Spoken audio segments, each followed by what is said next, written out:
नमस्कार। आपकी सफलता ही मेरा मिशन है। ज्ञानकोश एजुकेशन पॉइंट पर आपका अभिनंदन है। दोस्तों, आज हम लोग टीजीटी पीजीटी हिंदी का प्रैक्टिस सेट 59 पढ़ेंगे। 58 तक अपलोड हो चुका है। अगर आप नहीं पढ़े होंगे तो उन सभी वीडियो को देख लीजिए और उसका पीडीएफ भी टेलीग्राम चैनल पर, ज्ञानकोश एजुकेशन के ही नाम से टेलीग्राम चैनल है, वहाँ से आप पीडीएफ ही आप डाउनलोड कर सकते हैं या फिर वहाँ से नोट्स बना सकते हैं, या फिर सारी सुविधा आपके लिए है, चाहे जैसे आप उसका यूज करें। फ्री ऑफ कास्ट है। तो इसके अलावा आपके लिए बहुत सारे वीडियोस ज्ञानकोश एजुकेशन चैनल पर है, उसके प्लेलिस्ट में है। आप वहाँ से भी, जब तक अगर मैं वीडियो बनाने में कुछ गैप अगर हो जाता है 2 दिन 4 दिन, तो आप वीडियो देखते रहिए ज्ञानकोश एजुकेशन चैनल पर जब जाएंगे, क्योंकि ये ज्ञानकोश एजुकेशन पॉइंट है और इसी के होम पेज पर ज्ञानकोश एजुकेशन का भी लिंक दिया गया है। वहाँ से आप प्लेलिस्ट में जा कर के, और बहुत सारे वीडियोज़ हैं, 350 से 400 के आसपास वीडियो हैं, प्रैक्टिस सेट है, आप उसको देख सकते हैं। ठीक है ना। आज हम लोग फिर अभी काव्य शास्त्र के ही बारे में पढ़ेंगे। प्रश्न बहुत शानदार शानदार है। 25 प्रश्नों का संकलन यहाँ है, लेकिन एक से एक प्रश्न यहाँ है, क्योंकि जिस चीज़ के लिए चैनल यह जाना जाता है कि यहाँ से अच्छे कंटेंट मिलते हैं, तो आपको निराश नहीं होना पड़ेगा। बस केवल आप करना यह है कि पूरा वीडियो देखिए। पहला प्रश्न, शक्ति कवित्व बीज रूप संस्कार विशेषः, यह कथन किसका है? आपको ये बताना है यह कथन किसका है। शक्ति कवित्व बीज रूप संस्कार विशेष। मैं कई बार इसलिए पढ़ रहा हूँ ताकि दिमाग में यह प्रश्न आपके बैठ जाए। ठीक है, चलिए। तो आपका जो विकल्प है, मम्मट है, दंडी है, उद्भट है और भोजराज है। ABCD 4 विकल्प आपके सामने है। सही कौन है आपको ये बताना है। तो आपका सही विकल्प हो जाएगा ए, मम्मट। यह मम्मट का कथन है। शक्ति कवित्व बीज रूप संस्कार विशेष। ठीक है, चलिए आगे बढ़ते हैं। प्रश्न नंबर 2। प्रश्न नंबर 2 एक कथन है, श्लोक है, उसको आपको देखना और बताना है किसका है। नैसर्गिकी च प्रतिभा श्रुतम च बहु निर्मलम अमंदाश्च अभियोगो अस्याह कारणम काव्य संपदा। काव्य हेतु के संदर्भ में यह कथन किसका है, आपको ये बताना है। ये ए मम्मट का कथन है, या बी दंडी का कथन है, या सी उद्भट का कथन है, या फिर भोजराज डी का कथन है। ठीक है ना, भोजराज। तो किसका कथन है आपको ये बताना है। ठीक है ना। नैसर्गिकी च प्रतिभा श्रुतम च बहु निर्मलम अमंदाश्च अवियोगो अस्याह कारणम काव्य संपदा। तो यह आपका सही विकल्प हो जाएगा बी दंडी। आप अपना स्कोर अवश्य बताएंगे कि आपका कितना क्वेश्चन सही रहा है, जिससे हमें एक दिशा मिलेगा कि मैं जिस दिशा में चल रहा हूँ वो सार्थक है या नहीं है, आपके लेवल का प्रश्न मिल रहा है कि नहीं मिल रहा है। इसलिए आप कमेंट अवश्य करेंगे कि कितना प्रश्न आपका सही हुआ। आप अपना आंसर लिख करके रखे रहें, फिर जैसे मैं यहाँ से बोलूँ वहाँ से आप मिलान कर लीजिएगा, आपका कितना सही रहेगा। पूरी ईमानदारी से करिएगा, क्योंकि यहाँ कुछ ऐसा तो है नहीं कि कोई ऐसा प्रतियोगिता है, कोई इनाम है, ऐसा कहीं कुछ तो नहीं है। बस अपना मूल्यांकन करना है। प्रश्न नंबर 3 हम लोग देखते हैं। औचित्य विचार चर्चा एवं कवि कंठाभरण। काफ़ी आसान सा प्रश्न है। औचित्य विचार चर्चा एवं कवि कंठाभरण के रचयिता हैं कौन है, आपको ये बताना है। क्षेमेंद्र हैं, या दंडी हैं, या जगन्नाथ हैं, या फिर भोजराज हैं। इन चारों में कौन है औचित्य विचार चर्चा के रचयिता। आपका सही विकल्प क्या होगा। आपका सही विकल्प हो जाएगा ए, क्षेमेंद्र। कौन है, क्षेमेंद्र है। ठीक है ना। चलिए आगे हम लोग देखते हैं प्रश्न नंबर 4। प्रश्न नंबर 4 क्या कह रहा है। प्रश्न नंबर 4 कह रहा है, भामा के ग्रंथ के आधार पर भामा टीका विवरण के रचयिता हैं। बहुत शानदार शानदार प्रश्न यहाँ से आपको देखने के लिए मिलेगा। भामा के ग्रंथ के आधार पर भामा विवरण टीका के रचयिता कौन है। मम्मट हैं, या दंडी हैं, या उद्भट हैं, या फिर भोजराज हैं। कौन है आपको ये बताना है। तो 4 का आपका सही विकल्प क्या होगा। आपका सही विकल्प हो जाएगा सी, उद्भट। कौन है ये, उद्भट हैं। ठीक है ना। भामा के ग्रंथ के आधार पर भामा विवरण टीका के रचयिता उद्भट हैं। आइए प्रश्न नंबर 5 हम लोग देखते हैं। भारतीय काव्य शास्त्र के प्रथम आचार्य कौन? बहुत आसान सा प्रश्न है। भारतीय काव्य शास्त्र के प्रथम आचार्य कौन सा है? कुछ प्रश्न आसान भी डाल दिए हैं आप लोगों के लिए, ताकि अगर ज़्यादा कठिन प्रश्न रहता है तो काफ़ी लोग होपलेस हो जाते हैं कि यार मेरा तो हो नहीं पा रहा है। जबकि मेरा उद्देश्य ये है कि आपको यह प्रश्न, यहाँ की जो कठिनाई है वह यहाँ सॉल्व हो जाए, ताकि परीक्षा में आपको ये आसान लगने लगे। इसलिए कुछ प्रश्नों का आसान, कुछ और ज़्यादातर कठिन प्रश्नों को रखा जाता है। भरत मुनि हैं, या रुद्रट हैं, या उद्भट हैं, या फिर जयदेव हैं? कौन है आपको ये बताना है। आपका सही उत्तर क्या हो जाएगा? आपका सही उत्तर हो जाएगा ए, ये भरत मुनि हैं प्रथम आचार्य। ठीक है ना। चलिए प्रश्न नंबर 6 हम लोग देखते हैं।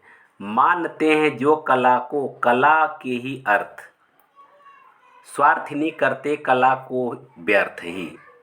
मानते हैं जो कला को कला के अर्थ ही, स्वार्थिनी करते कला को व्यर्थ ही। यह पंक्ति है, यह पंक्ति किसकी है आपको ये बताना है। क्या मैथिली शरण गुप्त का है, या फिर रुद्रट का है, या उद्भट का है, या फिर जयदेव का है? किसका है आपको ये बताना है। तो आपका सही उत्तर हो जाएगा ए, मैथिली शरण गुप्त की ये रचना है। मानते हैं जो कला को कला के अर्थ ही, स्वार्थिनी करते कला को व्यर्थ ही। ठीक है। आइए हम लोग प्रश्न नंबर 7 देखते हैं।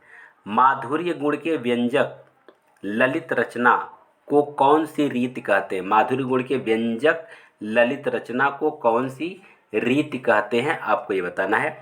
वैदर्भी रीति कहते हैं, गौड़ी रीति कहते हैं, या लाटी रीति कहते हैं, या फिर पांचाली रीति कहते हैं? माधुर्य गुण व्यंजक ललित रचना को कौन सी रीति कहते हैं? आपका सही उत्तर क्या हो जाएगा? आपका सही उत्तर हो जाएगा 7 का बी, वैदर्भी रीति। क्या कहते हैं? वैदर्भी रीति कहते हैं। 8वां देखिए, 8वां क्या कह रहा है? ओजो गुण व्यंजक समास बहुल रचना में कौन सी रीति है? ओजो गुण व्यंजक समास बहुल रचना में कौन सी रीति है? क्या गौड़ी रीति है, या वैदर्भी रीति है, या लाटी रीति है, या फिर पांचाली रीति है? कौन सी रीति है आपको ये बताना है। तो आपका सही उत्तर क्या हो जाएगा? आपका सही उत्तर हो जाएगा ए, गौड़ी रीति है। कौन सी रीति है ये? गौड़ी रीति है। आइए प्रश्न नंबर 9 हम लोग देखते हैं। वैदर्भी एवं गौड़ी की अंतरालवर्तनी रीति जिसमें माधुर्य एवं सौकुमारी दोनों गुण होते हैं, उसे क्या कहते हैं? प्रश्न फिर से पढ़िए। वैदर्भी एवं गौड़ी की अंतरालवर्तनी रीति जिसमें माधुर्य एवं सौकुमार्य दोनों गुण होते हैं, उसे क्या कहते हैं? विकल्प क्या है? विकल्प आपके सामने जो है उसको देखिए। गौड़ी कहते हैं, या वैदर्भी कहते हैं, या लाटी कहते हैं, या फिर पांचाली कहते हैं? तो 9 का आपका सही उत्तर क्या हो जाएगा? 9 का आपका उत्तर हो जाएगा डी, पांचाली रीति कहते हैं। ठीक है ना। आगे बढ़िए। प्रश्न नंबर 10। प्रश्न नंबर 10 क्या कह रहा है? प्रश्न नंबर 10 कह रहा है वैदर्भी एवं पांचाली के मध्य की रचना को कौन सी रीति कहते हैं? वैदर्भी और पांचाली के मध्य की रचना को कौन सी रीति कहते हैं? ए, गौड़ी, बी, वैदर्भी, सी, लाटी, या फिर डी, पांचाली? तो आपका सही उत्तर क्या हो जाएगा? आपका सही उत्तर हो जाएगा 10th का सी, लाटी। 10वां का सी, लाटी रीति है। ठीक है।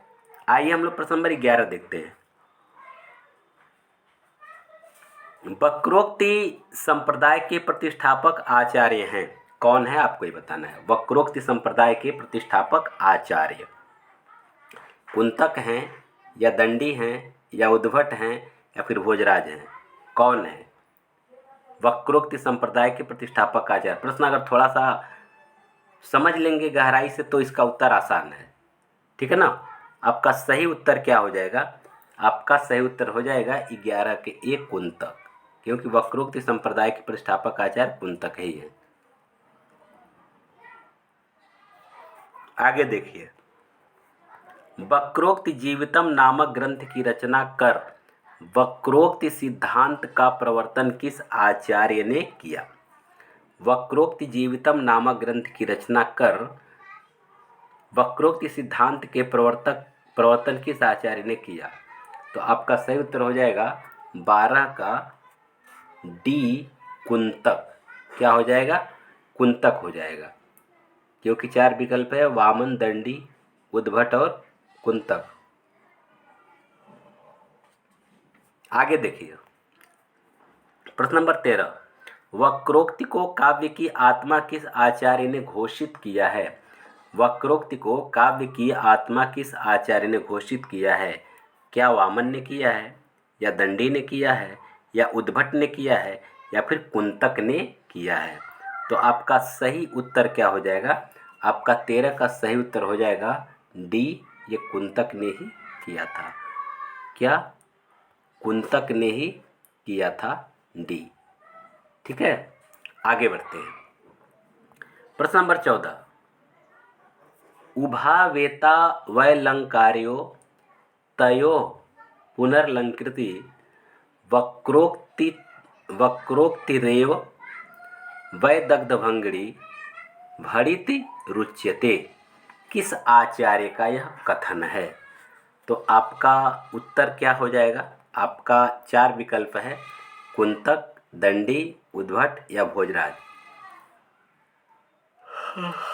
यह किसका कथन है आपको ये बताना है। तो 14 का आपका सही उत्तर क्या हो जाएगा? आपका 14 का सही उत्तर हो जाएगा ए, ये भी कुंतक का ही कथन है ये। दोस्तों, वीडियो कैसा लग रहा है हमें कमेंट करके अवश्य बताएं। अगर अच्छा लग रहा है तो लाइक और शेयर कर दीजिए, जैसा कहने का आवश्यकता नहीं, आप कर ही देते हैं।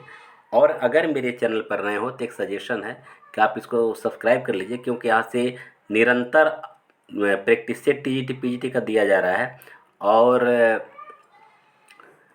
सरल ढंग से इसको पढ़ाया भी जा रहा है और प्रश्नों का संकलन काफ़ी अच्छा है। सबसे बड़ी बात है, प्रश्नों का संकलन अच्छा है, इसलिए आप इसको सब्सक्राइब कर लीजिए, ठीक है ना, ताकि नोटिफिकेशन आपको मिलता रहे।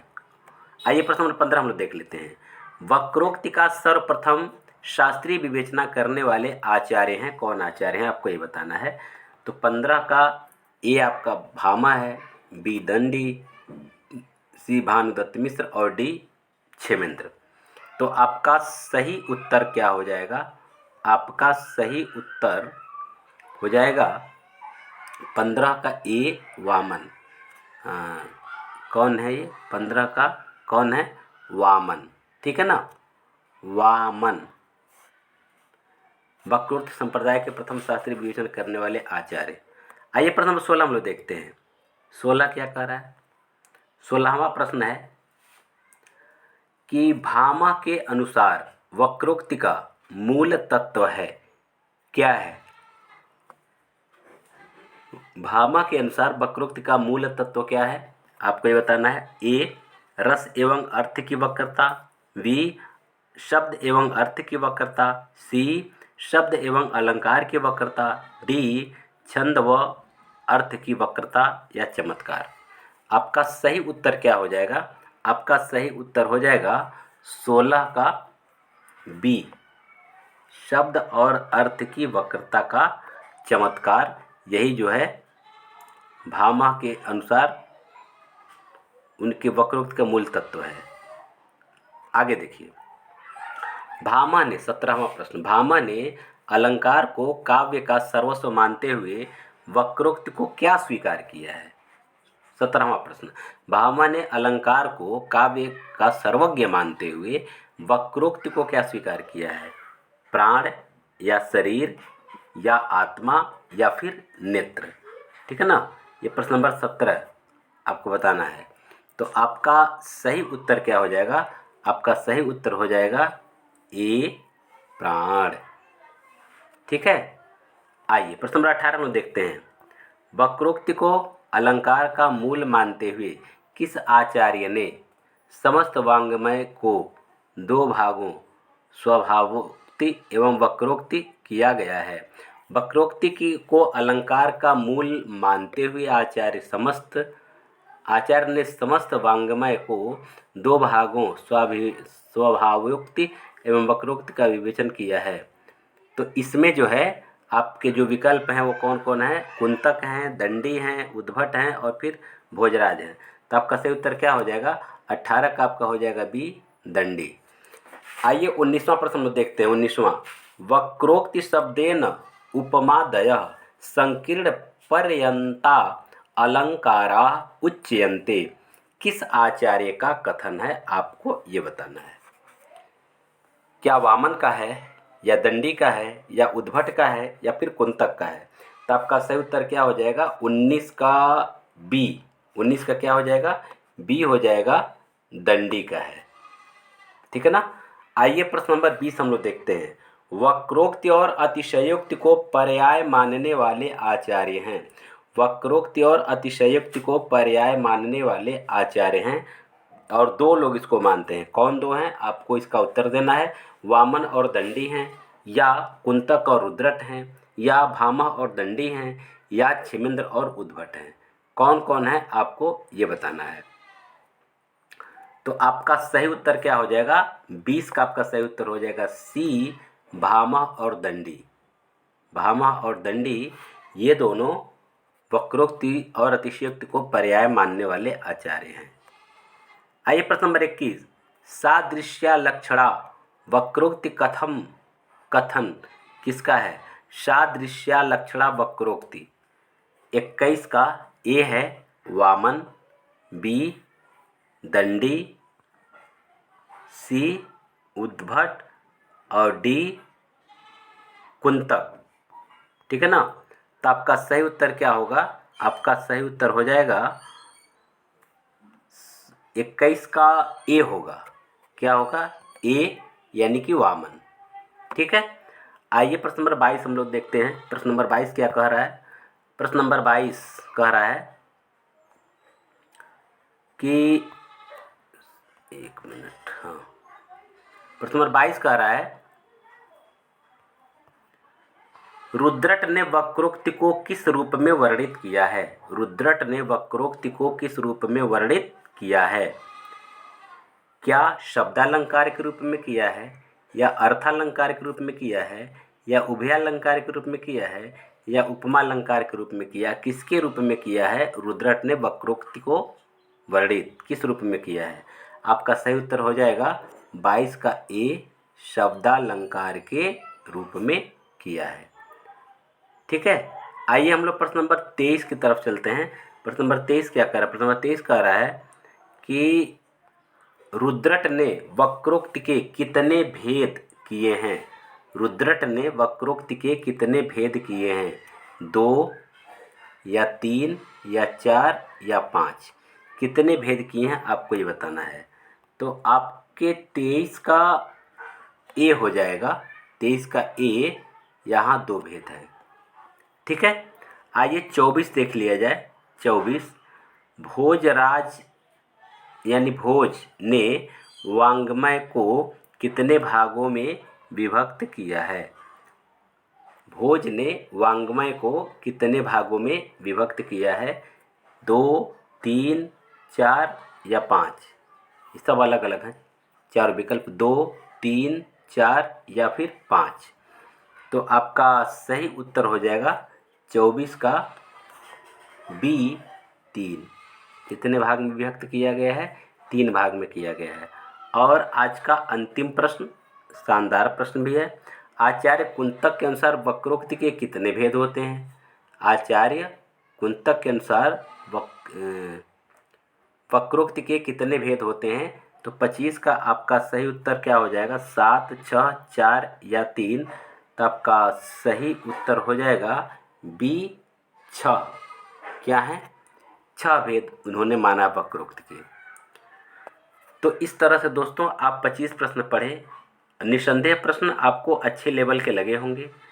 आप हमें कमेंट करके बताएं और अपना स्कोर अवश्य बताएं कि कितना हुआ है। और जो नए बच्चे हैं इसको सब्सक्राइब कर लें, क्योंकि पुराने लोगों को तो यहाँ से काफ़ी कुछ मिलता, उनको पता भी है। और उसके बाद हम लोग मिलते हैं अब अगले वीडियो में। तब तक इसको पढ़ते रहिए, स्वस्थ रहिए, मस्त रहिए।